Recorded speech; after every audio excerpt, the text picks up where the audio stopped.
우크라이나와 페르시아만에서 벌어진 전쟁들이 잘 보여주었듯이 현대전은 점점 더 먼 거리에서 벌어지고 있습니다. 우크라이나에서는 FPV와 중거리 드론의 광범위한 사용으로 인해 전선이 수십 마일에 걸쳐 확장된 회색지대로 변했습니다. 그리고 어떤 경우에는 전진 진지에서 50마일 뒤까지도 안전하지 않습니다.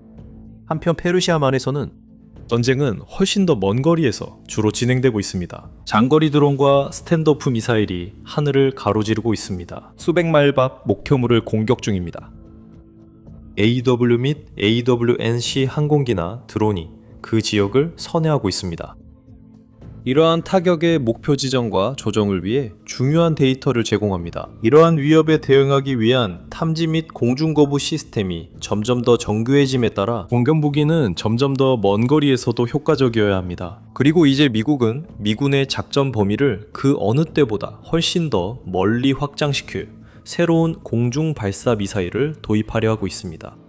공군 장거리 무기 또는 AFL-RW입니다. 이 프로그램은 최소 사거리 1000해리의 차세대 공대공 및 공대지 버전을 배치하는 것을 목표로 하고 있습니다. 지금까지 알려진 내용과 이것이 어떻게 우위를 줄 수 있는지 말씀드리겠습니다. 특히 인도 태평양 지역에서 말이죠. 앞서 언급했듯이 1000해리라는 사거리는 현재 미국이 운용 중인 어떤 공중발사 미사일보다 훨씬 더 긴 거리입니다. 이는 AAM-120 첨단 중거리 공대공 미사일의 최신 버전이 제공하는 최대 사거리인 93마일보다 10배 이상 긴 거리입니다. 즉, 암남입니다. 그리고 약 22마일의 사거리를 가진 AAM-9X 사이드와인더보다 거의 50배나 더 깁니다. 공정하게 말하자면 미국의 최신 공대공 미사일들은 미국 군대의 이러한 주력 미사일들의 사거리를 상당히 연장시켰습니다. 최신형 합동 첨단 전술 미사일인 AAM-260 JATM은 최대 사거리가 최소 120마일에 달합니다. 그리고 해군의 가장 긴 사거리 공대공 미사일인 AAM-174B 기밀로 분류된 사거리는 200마일이 넘는 것으로 추정됩니다. 하지만 AFL-RW는 그 거리를 5배에서 10배까지 늘리는 것을 목표로 하고 있습니다. 공대지 미사일 측면에서 미국의 현재 공대지 미사일 전력은 공대공 미사일보다 사거리가 훨씬 깁니다. AGM-88, HARM 대외 레이더 미사일은 사거리가 약 93마일에 불과합니다. 그리고 AGM-84 슬래머 스탠드오프 크루즈 미사일은 약 168마일의 중간 사거리를 가지고 있습니다. 하지만 AGM-158B JSM-ER 장거리 크루즈 미사일은 약 620마일의 사거리를 가지고 있습니다. AGM-158C LRAASM 대함 미사일 버전은 약 575마일의 사거리를 가지고 있습니다. 그리고 AGM-183 LRW 극초음속 공대지 미사일은 994마일의 사거리로 거의 AFLRW의 사거리에 도달합니다. 하지만 아직 실전 배치되지 않은 ARRW를 제외하면 AFLRW는 미국의 현재 무기보다 최소 3분의 1 이상 더 긴 사거리를 자랑합니다. 그리고 공중전이 점점 더 장거리 전투로 변해감에 따라 그것이 결정적인 차이를 만들 수 있습니다. 특히 대만과 그 주변에서 이런 극한의 사거리를 가진 대공 미사일은 중요한 조기 경보기와 조기 경보 통제기 공격에 특히 적합할 것입니다. 후방 지역에서 작전 중인 공중급유기와 기타 고가치 항공 자산에도 적합합니다. 지금까지 이런 자산들은 거의 아무런 제약 없이 운용되어 왔습니다. 현재 미군의 공대공 미사일 사거리 밖에 있는 다층 항공거부 방어망 뒤에서 안전하게 운용되어 왔습니다. 하지만 이제는 그렇지 않습니다. 미 공군은 본격적인 시작을 위해 8월 말 플로리다주 에글린 공군기지에서 AFL-RW 업계 설명회를 개최할 예정입니다. 이 행사는 비밀 등급으로 분류되어 있으며 방위산업 계약업체들과 협력하여 AFL-RW를 가능한 한 빨리 제작하는 것을 목표로 하고 있습니다. AFL-CMC 즉 공군 생애주기 관리센터 미국이 우선적으로 타격해야 할 공중, 지상, 해상 표적을 더 멀리, 더 빠르게 공격할 수 있도록 차세대 공중발사 장거리 무기 변형을 찾고 있습니다. 행사 공지문에 그렇게 써 있습니다. 목표는 2가지 변형, 즉 공대공 AA 버전을 만드는 것입니다. 또한 공대면 미사일 버전 제작입니다. 초기엔 공대공 AA 버전에 집중할 예정입니다. 공고에 따르면 2가지 AFL-RW 변형 모두 최소 사거리 1000해리를 충족해야 하며 각각의 공대공 AA 목표를 타격할 수 있어야 합니다. 또한 방어 계획 시나리오 2.1 및 7.1 환경에서 지상 및 해상 표적을 신속하게 타격할 수 있어야 합니다. 이 공고는 또한 모듈형 부품과 개방형 아키텍처 시스템의 필요성을 강조하고 있습니다. 또한 다양한 요소를 완전한 미사일로 통합할 총괄 통합 업체를 찾는 점도 강조합니다. 또는 즉 완성된 미사일 전체 체계입니다. 이것은 미국이 장거리 공중발사 미사일을 고려한 것이 처음은 아닙니다. 하지만 AFL-RW의 사거리는 미국이 이전에 고려했던 어떤 것보다도 대략 3배나 깁니다. 미 공군은 냉전 시절 공중과 지상 표적 모두를 공격할 수 있도록 설계된 장거리 고속 미사일을 거의 채택할 뻔했습니다. 하지만 그 미사일의 최대 사거리는 첨단 전략 공중발사 미사일로 불리는 즉 ASALM이라고 불리는 여전히 300마일 즉 260 해위 정도로 예상되었습니다. 냉전 이후 시대에 미국은 또한 합동 이중 역할 공중우세 미사일 같은 다른 장거리 공중발사 미사일 파생형도 검토한 바 있습니다. 또는 JDR-ADM입니다. 2008년에서 2010년 사이에 해군이 주도한 이 개념은 AIM-120과 AIM-9 모두를 대체하기 위한 것이었습니다. 하지만 이 개념은 극한의 장거리 사거리보다는 운동 성능과 기동성에 더 중점을 두었습니다. 예상되는 능력은 대략 54에서 81해리 정도로 제한될 것으로 보입니다. 2010년대 AJDR-ADM은 현재는 폐지된 차세대 미사일, 즉 NGM 프로그램으로 발전했습니다. 이 프로그램은 대략 86에서 108해리의 사거리를 목표로 했습니다. 가장 최근에는 장거리 교전 무기, 즉 LELW, AIM-260JATM과 잠재적으로 AIM-174B의 직접적인 전신이었습니다. 이 무기의 설계 목표는 약 108에서 200해리의 사거리를 달성하는 것이었습니다. 앞서 2026년에 해군은 공중 및 수상, 지상 표적을 모두 타격할 수 있는 장거리 대레이더 미사일을 자체적으로 요청한 바 있습니다. 이 미사일은 첨단 전자파 방출 억제 미사일, 즉 AESM으로 명명되었습니다. 하지만 해군은 이 무기의 원하는 사거리가 얼마인지는 구체적으로 밝히지 않았습니다. 그래서 미국은 수십 년 동안 강력한 장거리 공중발사 미사일을 개발하려고 분명히 노력해왔습니다. 하지만 AFL-RW만큼 대규모로 추진된 적은 없습니다. 실제로 1000해리의 사거리에 근접하는 무기에 대해서는 논의된 적조차 없는 것 같습니다. 적어도 공개적으로는. 이들 프로그램과 관련해선 그렇습니다. 하지만 미 공군은 2024년 12월 의회에 제출한 보고서에서 최대 1000마일 사거리의 대공미사일 가능성에 대해 공개적으로 언급했습니다. 1000마일이 넘는 사거리를 가진 우주 기반 센서의 지원을 받는 1000마일이 넘는 사거리의 대공 무기는 전통적으로 안전하게 작전하던 공중급유기와 같은 항공기를 위험에 빠뜨릴 것입니다. 미 공군 2024년 보고서에서 이렇게 밝혔습니다. 하지만 이는 해군이 2050년까지 형성될 것으로 예상한 위협 생태계의 일부로 구상된 것이었습니다. 겉보기에는 이제는 AFRW를 향후 몇 년 안에 실전에 배치하는 것이 목표인 것 같습니다. 그렇다면 왜 이렇게 긴급해진 걸까요? 미국의 적대국들이 점점 더 강력해지는 것에 대한 같은 대응입니다. 특히 공중조기 경보와 공중조기 경보 통제, 그리고 장거리 방공에 막대한 노력과 자금을 투자해온 국가가 있기 때문입니다. 중국입니다. 중국은 최근 몇 년 동안 공중조기 경보 통제 전력과 장거리 항공 거부 능력을 놀라울 정도로 확장하여 제한된 지역적 전력에서 서태평양 깊숙한 곳까지 영향력을 투사할 수 있는 능력을 갖춘 군대로 변화했습니다. 특히 우려되는 점은 인민해방군, 즉 PLA가 지난 10년 동안 공중조기 경보 및 공중조기 경보 통제 능력을 6배에서 8배까지 증가시켰다는 점입니다. 그 과정에서 그들은 미국 다음으로 세계에서 가장 현대적이고 다양한 함대를 만들어냈습니다. 중국은 터보프롭 엔진을 장착한 KJ-500 주력기의 연속 생산 체계를 구축했으며 현재 60대 이상의 기체가 운영되고 있습니다. 공군 40대, 해군 20대 이상 배치돼 있습니다. KJ-500의 첨단 디지털 레이더는 대형 항공기와 비슷한 거리에서 스텔스 표적을 탐지할 수 있는 것으로 알려져 있습니다.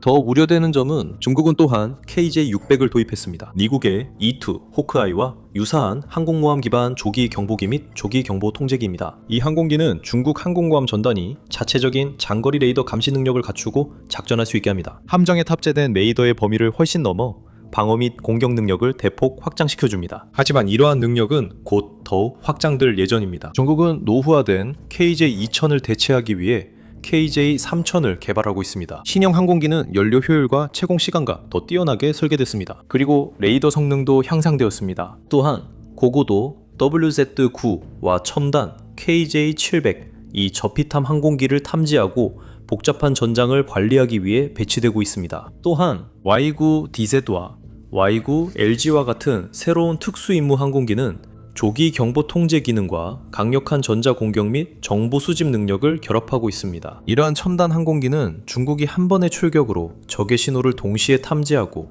교란하며 위치를 파악할 수 있게 해줍니다. 이러한 발전은 미국이 가지고 있던 감시 및 전장 정보 분야에서의 막대한 우위를 크게 줄였습니다. 하지만 중국 역시 점점 더 먼 거리에서의 위협에 대응하기 위해 장거리 공격 및 방어 무기들을 개발해왔습니다. 그리고 그들은 이미 AFL-RW 수준이나 그 이상인 장거리 공중발사 미사일을 실전에 배치하고 있습니다. 상장 20 또는 CJ-20 HUK 폭격기에 탑재되는 공중발사 순항 미사일입니다.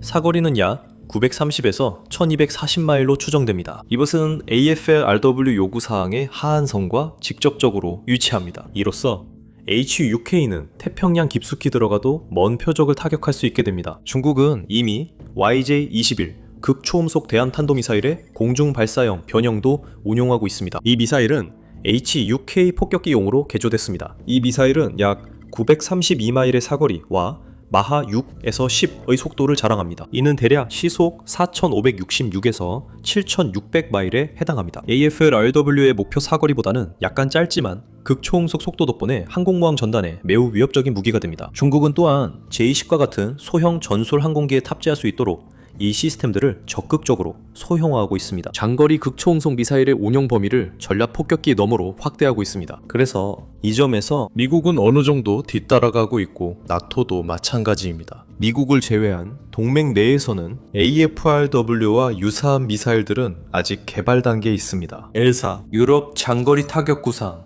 이는 영국과 독일이 사거리 1240마일을 넘는 신형 크루즈 미사일을 개발하는 양자 프로젝트를 포함한 협력 사업입니다. 그리고 미래 전투 항공 시스템, 즉 FCAS, SCAF, 프랑스, 독일, 스페인 등 여러 국가가 개발 중인 이 시스템에는 차세대 장거리 무기 계획도 포함됩니다. 하지만 구체적인 사거리 정보는 기밀로 남아 있습니다. 최신 군사 및 지정학 뉴스를 찾고 계신다면 무슨 일이 일어났는지 뿐만 아니라 왜 중요한지도 이해할 수 있도록 풀어드리겠습니다. 저희 밀리터리 쇼는 매일 그런 내용을 전해드립니다.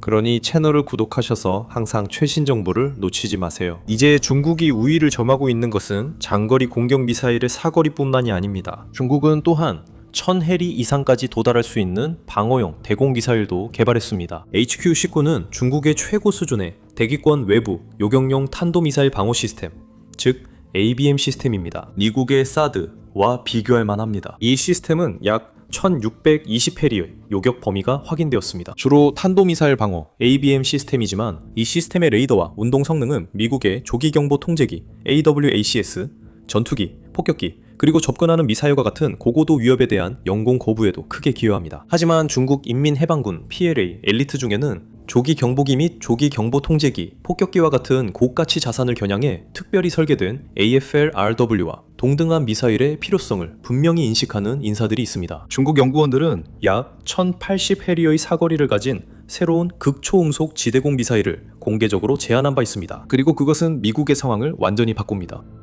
이것은 미국 스탠드오프 미사일이 더 이상 안전한 거리에서 쏠 수 없다는 뜻입니다.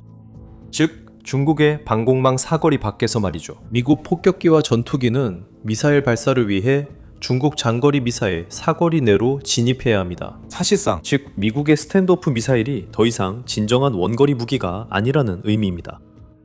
미국에서는 경쟁력 있는 미사일 개발 필요성이 커지고 있습니다. 중국은 이미 1000해리 이상의 거리에서 미국이 가장 소중하게 여기는 자산에 타격을 가할 수 있는 능력을 갖추고 있습니다. 여기에 중국의 조기경보기 AEW, 조기경보 통제기 AEWNC, 그리고 공중급유기 전력이 점점 더 커지고 있다는 점도 있습니다. 이로 인해 반드시 필요해졌습니다. 특히 미국의 기지들과 대만 내 동맹국들 사이의 거리를 고려하면 더욱 그렇습니다. 일본 오키나와 섬에 있는 미국 기지와 대만 사이의 거리는 대략 390해리입니다. 더 멀리 괌의 앤더슨 공군기지와 대만 사이의 거리는 약 1500해리입니다. 즉, AFL-RW로 무장한 항공기가 동중국해나 남중국해 북단 상공을 비행할 경우 적절한 표적 정보만 있다면 중국 본토 내의 표적을 수백 발의 미사일로 타격할 수 있다는 뜻입니다. AFL-RW는 또한 공군이 공중 조기 경보기 AEW와 조기 경보 통제기 AEW-NC, 공중 급유기, 폭격기, 기타 감시 및 정찰기, 그리고 심지어는 방심한 전술기까지 격추할 수 있는 수단을 제공할 것입니다. 게다가 미사일은 최소한 도망치기에는 이미 너무 늦은 시점까지 자신들이 표적이 되고 있다는 사실조차 알리지 않고도 이런 임무를 수행할 수 있을 것입니다. 이렇게 먼 거리에서 표적을 공격하면 전술 항공력과 지원 항공기를 위험한 전방 깊숙이까지 투입해야 할 필요성도 크게 줄어듭니다. 특히 분쟁의 초기 단계에서 그렇습니다. 장거리 미사일로 중요한 전력 증강, 항공기를 제거함으로써 전통적인 제공 임무 편대의 생존 가능성이 크게 향상될 것입니다. AFL-RW 미사일은 미 공군 항공기에 또 다른 결정적인 우위를 제공할 수도 있습니다. 전술적 최전선, 가까운 표적도 공격할 수 있는 유연성이 생깁니다. 하지만 현재 비행 경로에서는 멀리 떨어진 곳입니다. 태평양에서는 공중이나 해상에서의 전투가 수천 평방마일에 걸쳐 여기저기 흩어져 있을 수 있습니다. AFLRW 미사일은 미국이 각 구역마다 비행기를 띄우지 않고도 전체 지역을 커버할 수 있게 해줍니다. 자, 이제 이렇게 많은 즉각적인 이점이 있는데도 왜 초장거리 공중발사 미사일 개발이 그토록 드물었는지 궁금하실 수도 있습니다. 전쟁의 사거리가 계속 늘어나고 있으니 이런 미사일 개발이 최우선순위일 거라고 생각하실 겁니다. 미국이 AFL-RW 계획을 얼마나 시급하게 추진하는지 보시면 아시겠지만 이것이 우선순위이긴 하지만 그렇게 쉬운 일은 아닙니다. 초장거리 공중발사 미사일은 고유한 개발 과제를 안고 있습니다. 우선 그런 거리에서는 극복해야 할 중대한 추진 및 공기역학적 제약이 있습니다. 이렇게 극한의 사거리를 달성하려면 현재 공대공 미사일에 사용되는 표준 로켓 모터를 넘어서는 기술이 필요합니다. 이 미사일을 추진하는 전통적인 고체연료 로켓은 빠르게 연소가 끝납니다. 그래서 미사일은 남은 비행 동안 운동 에너지에 의존하게 됩니다. 또한 대기 저항으로 1000해리 이상 비행 시 운동 에너지가 빠르게 소모됩니다. 이 격차를 해소하기 위해 AFL-RW는 아마도 공중발사 탄도미사일과 유사한 다단계 구조가 필요할 것입니다. 또는 첨단 스크램제트나 램제트 추진 방식이 오랜 시간 동안 급초음속 속도를 유지하기 위해 필요할 것입니다. 모든 급초음속 미사일처럼 열하중 처리에 심각한 문제가 있습니다. 마하 5 이상의 급초음속으로 1000해리 이상을 비행하는 동안에는 극심한 공기역합적 가열이 발생합니다.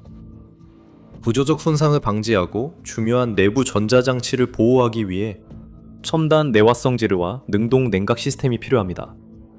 생산 비용과 복잡성이 크게 증가합니다. 그 거리를 이동하려면 많은 양의 연료도 필요합니다. 이로 인해 미사일이 상당히 크고 특히 무거워집니다. 이로 인해 AFL-RW를 운반할 수 있는 항공기 종류가 제한될 수 있습니다. 아마도 B-21 레이더나 B-52와 같은 전략 폭격기에서만 발사할 수 있을 것입니다.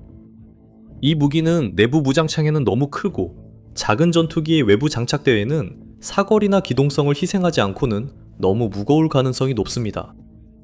이러한 설계상의 문제들은 미국만의 문제가 아닙니다. 중국, 러시아, 북한, 이란, 그리고 모든 장거리 공중발사 미사일 설계자들도 똑같이 물리학과 화학의 제약을 극복해야 합니다. 하지만 AFL-RW가 진정으로 효과적이기 위해서는 또 다른 중요한 문제도 극복해야 합니다. 바로 표적을 보지 못한 채 발사해야 하는 유도 문제입니다. 1000해리 거리에서는 항공기나 선박 같은 표적이 미사일 비행 시간 동안 수백 마일을 이동할 수 있습니다. 지구의 곡률과 레이더 수평선 한계 때문에 발사 항공기의 레이더는 그런 거리에서 표적을 볼 수 없습니다. 그래서 그런 거리에서는 미사일이 발사 플랫폼만으로는 발사 후 망각식 능동 레이더 유도에 의존할 수 없습니다. 미사일이 비행 중에도 목표 유도는 계속 업데이트 되어야 합니다. 중간 경로 업데이트는 위성이나 드론 등 외부 센서가 제공해야 합니다. 또는 다른 항공기에서 제공되어야 합니다. 그리고 그것은 치열한 전자전 환경에서도 살아남을 수 있는 강력하고 제밍에 강한 데이터 링크가 필요합니다. 미국의 기존 데이터 링크 시스템의 성능을 업그레이드해야 할 수도 있습니다. 미국에게 다행인 점은 이 분야에서 이미 지구상 어떤 군대보다도 최고의 역량을 보유하고 있다는 것입니다. 미사일을 대략적인 목표 구역으로 조종하는 것은 그리 어렵지 않을 것입니다. 하지만 극한의 거리에서 정밀 타격을 하는데 여전히 심각한 기술적 도전이 남아있는 분야가 하나 더 있습니다. 종말 단계에서의 탐색기 민감도입니다.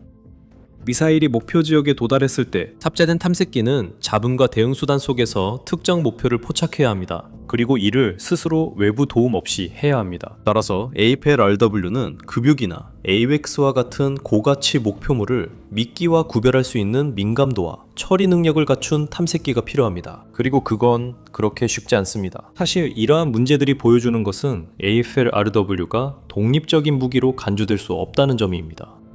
이 무기는 많은 사람들이 미래 전쟁의 핵심이 될 시스템에 의존합니다. 고도로 네트워크화된 킬웹입니다. 이 킬웹은 3차 센서와 기타 지원 요소들을 방대한 네트워크 계층에 걸쳐 하나로 모읍니다. 이것은 공중, 지상, 해상, 우주에 퍼져 있습니다. 심지어 사이버 공간에도 퍼져 있습니다. 그리고 미군 전역의 자산을 통합하고 있습니다. 공군뿐만 아니라 다른 군대도 포함됩니다. AFL-RW가 성공적으로 임무를 수행하려면 이 네트워크에서 실시간으로 데이터를 융합해 광대한 태평양이나 유럽 전역에서 이동하는 표적을 추적해야 합니다. 물론 그 과정에도 여러 가지 도전 과제가 있습니다. 만약 중국이 미국의 AWACS나 위성 같은 주요 센서 노드를 파괴하거나 통신을 성공적으로 방해할 수 있다면 미사일은 궤적을 갱신할 수 있는 능력을 잃게 되어 기동하는 표적에 대해서는 무력화됩니다. 이로 인해 병목 현상은 미사일 하드웨어에서 지휘 통제 네트워크의 회복력으로 옮겨집니다. 이로 인해 미사일을 넘어 많은 새로운 과제가 발생합니다. 하지만 실제로 AFL-RW는 중국에게도 동일한 딜레마를 안겨줄 수 있어야 합니다. 중국의 조기 경보기와 조기 경보 통제기, 그리고 레이더 시설과 같은 주요 센서들을 제거하는 것은 동일한 효과를 가져올 것입니다. 이것은 중국의 지휘 통제망을 약화시키고 자국의 장거리 미사일 유도에도 부정적인 영향을 미칠 것입니다. 이것이 인도 태평양 분쟁에서 결정적 차이를 만들 수 있습니다. 이 모든 것은 목표로부터의 거리가 점점 더 중요하지 않은 변수가 되고 매우 정밀하고 점점 더 긴 사거리의 타격이 표준이 되는 미래를 가리키고 있습니다. 어쩌면 더 중요한 것은 이것은 키랩이 진정한 핵심이 되는 네트워크 중심전의 새로운 시대를 가리킵니다. AFL-RW에 대한 새로운 정보가 나오면 저희가 계속해서 알려드리겠습니다. 그러니까 채널을 구독하셔서 가장 먼저 소식을 받아보시기 바랍니다. 그동안 공중전투를 영원히 바꿀 수 있는 또 다른 미국 공중발사 미사일에 관한 이 영상을 확인해보세요.